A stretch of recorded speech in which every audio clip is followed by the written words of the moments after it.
My goodness. They stuck a microscope up everybody's butts, didn't they? For this movie review. They want to know your page, your YouTube handle. They want to know everything. My goodness. They are very serious about you not screwing up this movie. Nobody's willing to do that. Everybody virtually is okay with the fact that I've never seen this much protection for a Marvel movie.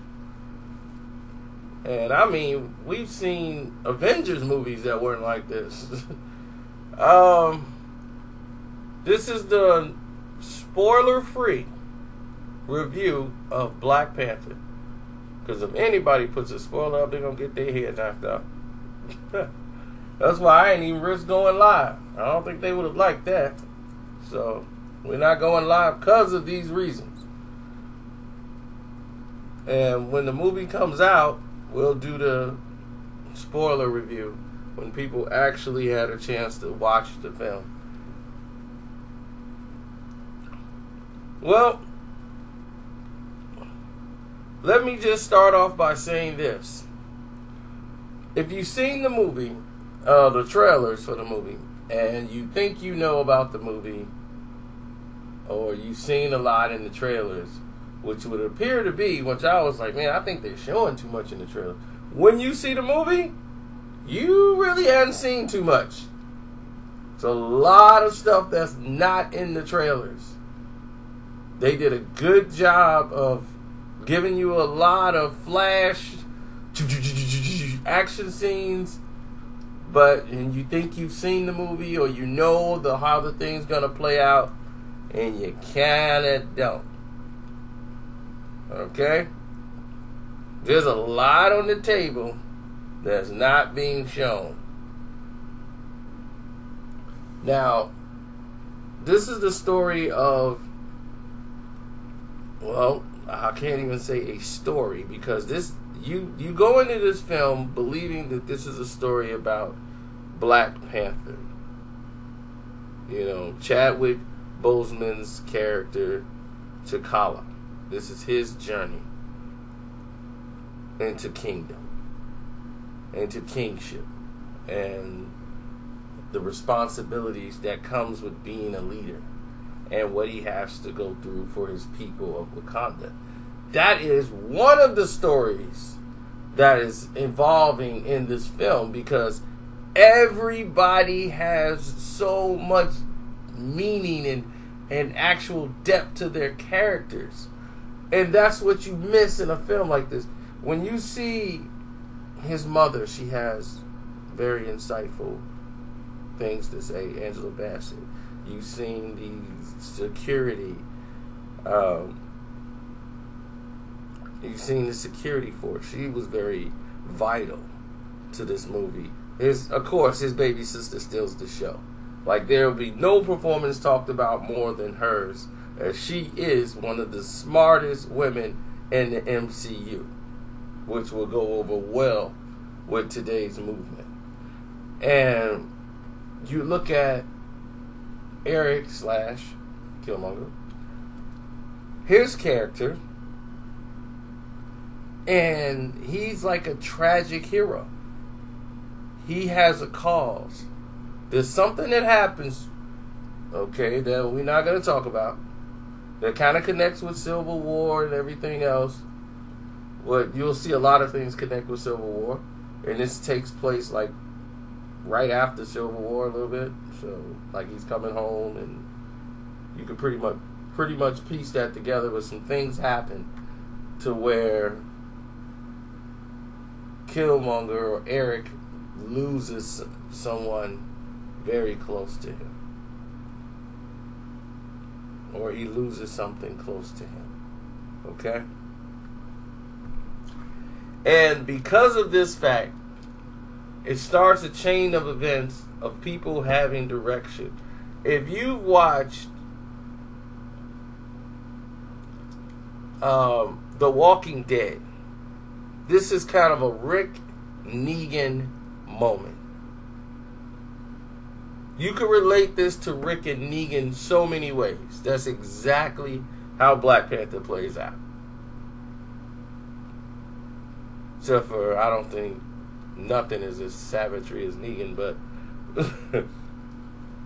the way people identify with what Negan's doing makes him like a tragic hero in a time of survival. Now, some of the ways he goes about doing it may seem to be a little savagery or evil and cruel. But he feels it's a necessity to do these things.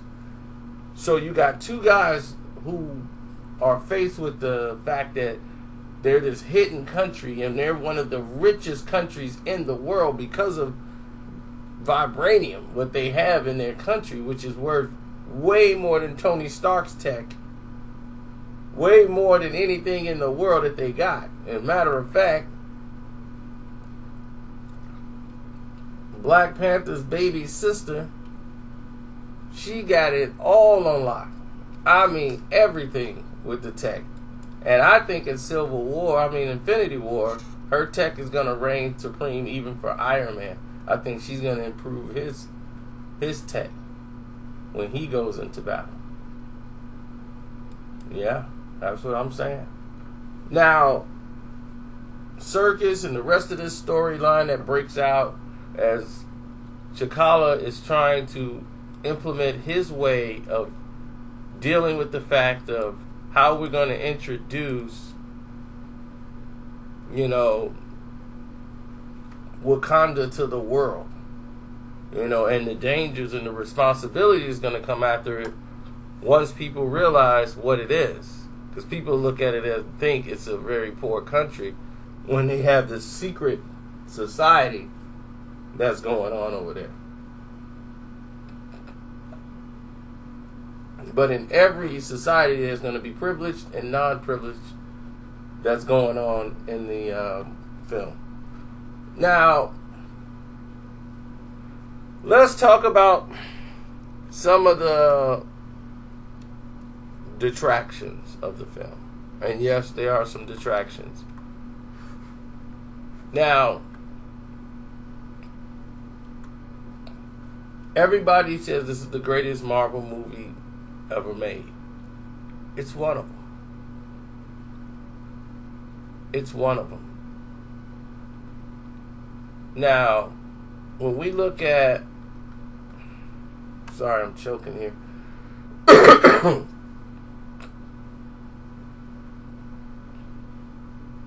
Now, when you look at the actual prowess of the movie, like the actual... How should we put this? I'm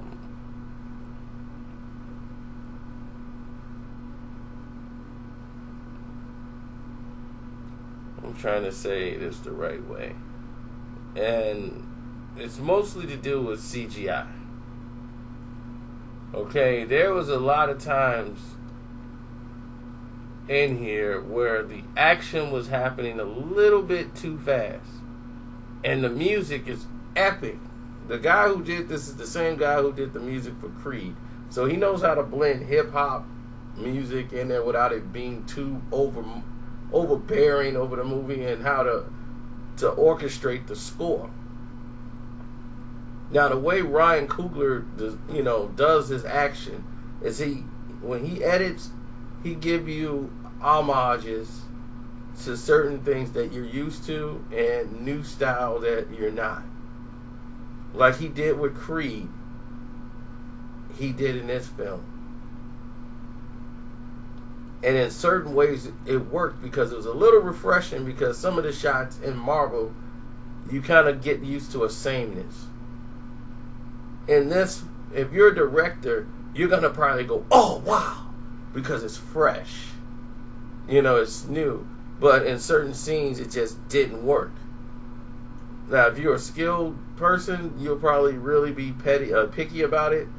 But some of the action scenes, like there's a forest scene, I think, and where you see a lot of...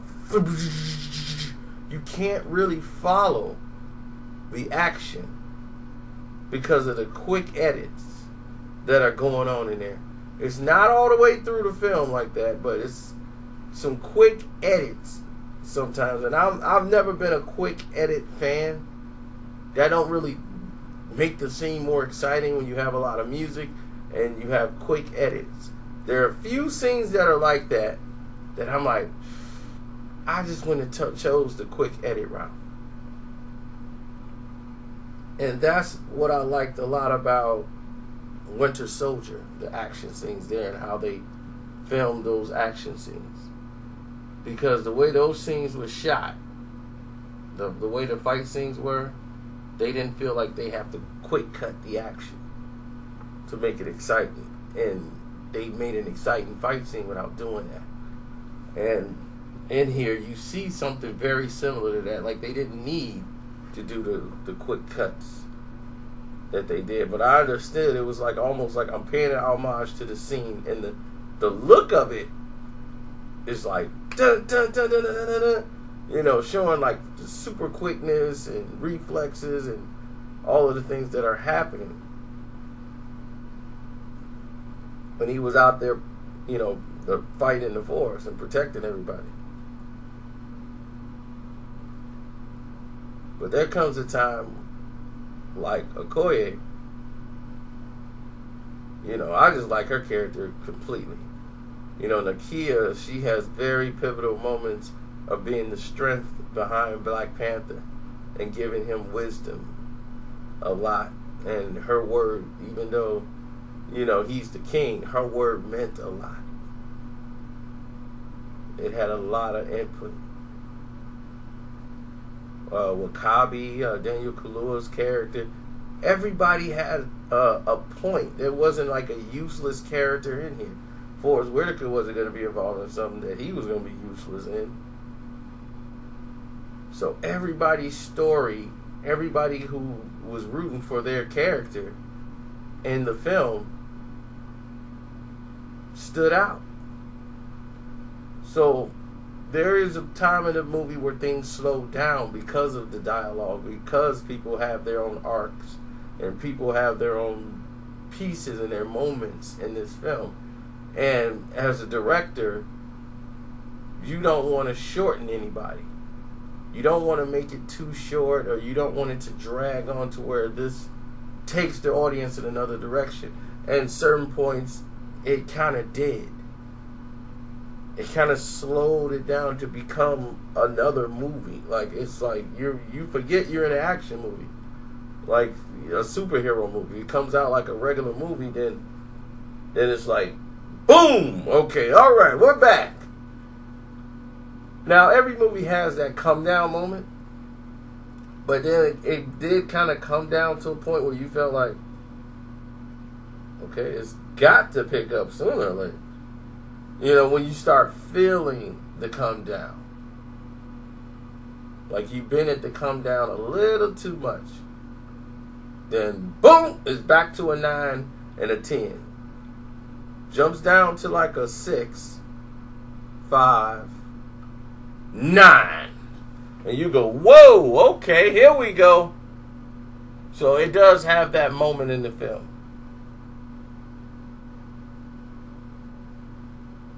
But by far, Andy Serkis's Claw was great. Chadwick Boseman's character was great as Black Panther. But he didn't stand out because the movie wasn't designed for that. He didn't jump off the screen. Michael B. Jordan jumped off the screen with his performance as Eric Killmonger. Eric/Killmonger. He jumped off the screen. This was a tale of Luke Skywalker and Darth Vader. You were supposed to go in there and fall in love with Luke Skywalker and his story, and you fell in love with Darth Vader. Same thing here. Darth Vader. You were in love with Vader. But Shuri, this is her movie all the way through.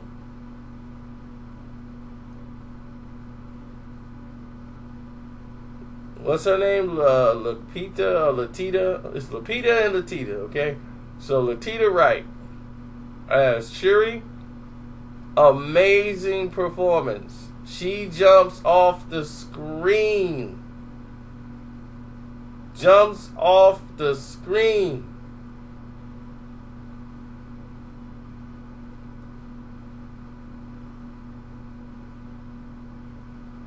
So,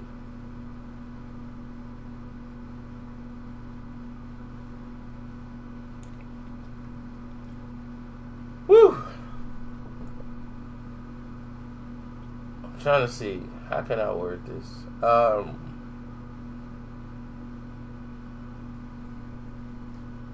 I think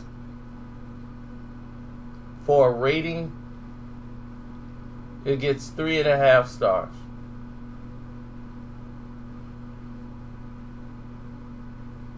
3.5 stars is the proper rating for this film. It's 3.5 stars out of 4.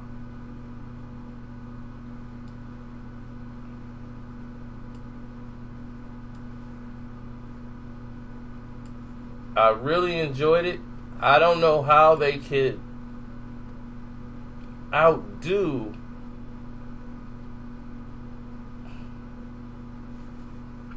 it's ways they could go with Black Panther.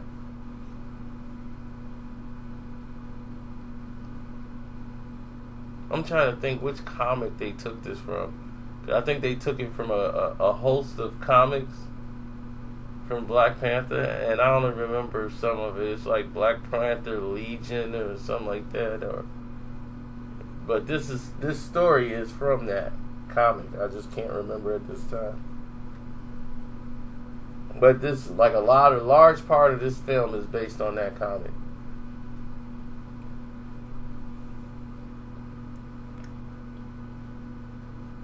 And it's a beautiful introduction story into Black Panther. It's just like Doctor Strange. The whole thing was basically the comic of Doctor Strange, the Stephen Strange story from beginning to end. That's what you got. And in this film, you're going to see a lot. You're going to see a lot of things technically you've never seen in the Marvel Universe. Yet. We haven't seen it. And we've seen space. And you see some of this tech they got, you're like, whoa. So it taps way beyond like where we are currently, where we're supposed to be currently, into the future. When you look at his suit, you look at everything, you're like, well, man, Wakanda really is, on top of the world. So I'm telling you, I enjoyed the film. I want to see it a number of times. As I hope you guys do as well. You will enjoy it. Don't get caught into all the symmetry of black people versus white people and trying to make it Black History Month. This is a great Marvel film, and while we were in there, it was, of course, more white people in there than blacks that were invited. It had no problems whatsoever as far as people came to see a movie and they enjoyed it. It's a great film, period. It has nothing to do with color or nothing else. It's just what it is. It's a great movie.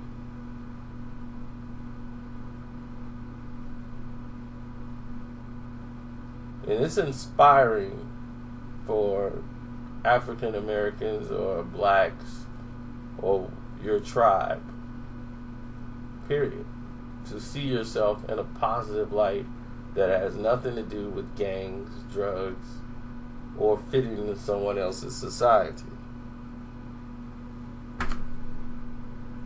And you get to learn a little bit about culture, because most of the things that you see in here are from real, true African culture. And on that note, I'm out. I'd like to thank Marvel for making this film, having the guts to make it. and put this film out for the public. This is an amazing achievement, and hopefully it opens the doors for other possibilities. I'm out.